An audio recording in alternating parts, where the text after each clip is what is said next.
Welcome to Gajas kitchen. இன்றைக்கி பிடிக்கொழுக்கட்டை செஞ்சுருக்கேன். வாங்க எப்படி செய்யலான்றதை பார்க்கலாம். இதுக்கு நான் வந்து 1 கப் அரிசி மாவு எடுத்திருக்கேன். இது நான் வீட்லேயே அரைச்ச பச்சரிசி மாவு. நீங்கள் கடையில் வாங்கினதா இருந்தால் கூட பரவாயில்லைங்க. இதை நம்ம வந்து வறுத்து தான் யூஸ் பண்ணணும். ஏன் அப்படியே யூஸ் பண்ணக்கூடாதான்னு நீங்கள் கேட்கலாம். அப்படியேவும் யூஸ் பண்ணலாம். பட் கொழுக்கட்டை வந்து கொஞ்சம் ஹார்டாக இருக்கும். நம்ம வறுத்து யூஸ் பண்ணும்போது ரொம்ப சாஃப்டாக இருக்கும். அதனால தான் நம்ம வந்து வறுத்து யூஸ் பண்ணுறோம்.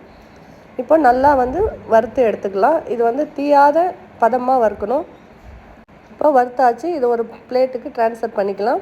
1 கப் பச்சரிசி மாவுக்கு 3/4 பங்கு தேங்காய் திருகி எடுத்திருக்கேன். நீங்கள் வந்து சின்ன சின்னதாக கட் பண்ணி எடுத்துருக்கலாம். நான் இன்றைக்கி வந்து திருகி தான் எடுத்திருக்கேன். இதை நம்ம ஏன் வறுத்து யூஸ் பண்ணுறோம் அப்படின்னா, கொழுக்கட்டை வந்து 2 நாள் ஆனாலும் நம்மளுக்கு வந்து கெடாது. அதனால தான் வந்து நான் வறுத்து யூஸ் பண்ணுறேன். தேங்காயில் ஈரப்பதம் இருந்துச்சுன்னா கொழுக்கட்டை வந்து சீக்கிரம் கெட்டு போயிடும். இப்படி வறுத்து நம்ம யூஸ் பண்ணோம்னா 2 நாள் ஆனாலும் நம்மளுக்கு கெடாது. இப்போ தேங்காவை நல்லா வறுத்துக்கலாம். 1 கப் அரிசி மாவுக்கு 1 கப் வெல்லம் எடுத்துக்கோங்க. உங்களுக்கு சுத்தமான வெல்லமாக இருந்தால் அப்படியே கூட ஆட் பண்ணி 2 கப் தண்ணி ஊற்றிங்க. நான் இன்றைக்கி வந்து வெல்லம் வந்து 2 கப் தண்ணி ஊற்றி வடிகட்டி எடுத்து வச்சுருக்கேன். அதனால் இப்போ வந்து நான் 2 கப்பு அதில் வந்து ஊற்றிக்கிறேன். ஏன்னா நம்ம 1 கப் அரிசி மாவு எடுத்துருக்கோம். அதனால் வந்து 2 கப்பு தண்ணி வேணும் நம்மளுக்கு. டேஸ்ட்டுக்கு கொஞ்சம் ஏலக்காய் பொடி, 1 பிஞ்ச் சால்ட்டு போட்டோம்னா நம்மளுக்கு வந்து இனிப்பு வந்து கொஞ்சம் தூக்கலாக இருக்கும். அதனால் 1 பிஞ்ச் சால்ட் ஆட் பண்ணிக்கிறேன். இப்போ தண்ணி நல்லா கொதிச்சிருச்சு. இப்போ நம்ம வறுத்து வச்சுருக்கிற அரிசி மாவை இதில் போட்டு கலரிக்கலாம். ஃபஸ்ட்டு வந்து கட்டி இல்லாத இருக்கிறதுக்காக நான் வந்து விஸ்க் வச்சு கலக்கிக்கிறேன். இப்போ நம்மளுக்கு கட்டிப்படாது. நார்மல் கரண்டியால் நல்லா மிக்ஸ் பண்ணி விட்டுக்கலாம். இப்போ இன்னும் 1 ஸ்பூன் நெய் ஆட் பண்ணி நல்லா ஃபுல்லாக நல்லா கலந்து விட்டுக்கலாம். நம்ம எவ்வளோக்கு எவ்வளோ நெய் ஆட் பண்ணுறோமோ அவ்வளோவும் நம்மளுக்கு கொழுக்கட்டை வந்து ரொம்ப சாஃப்டாக வரும். இப்போ இதை ஒரு பிளேட்டுக்கு ட்ரான்ஸ்ஃபர் பண்ணிக்கலாம்.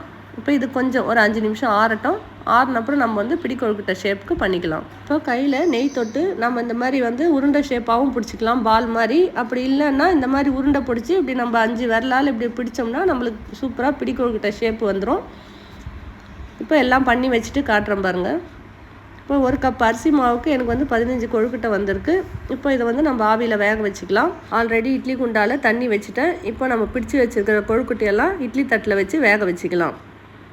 இப்போது எல்லாம் நம்ம செஞ்சு வச்சுருக்க கொழுக்கட்டையெல்லாம் அடுக்கியாச்சு. ஒரு 10 நிமிஷம் வேகட்டும். 10 நிமிஷம் கழித்து ஓப்பன் பண்ணி பார்க்கலாம்.